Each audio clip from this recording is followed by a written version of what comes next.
32 by 32 base plate. Next, place these 1 by 1 round plates where I've placed them.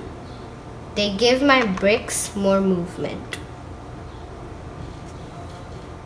Then position these bricks so you get a proper shape of Lord Ganesha.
Now we're going to make the weapon that Ganesha holds.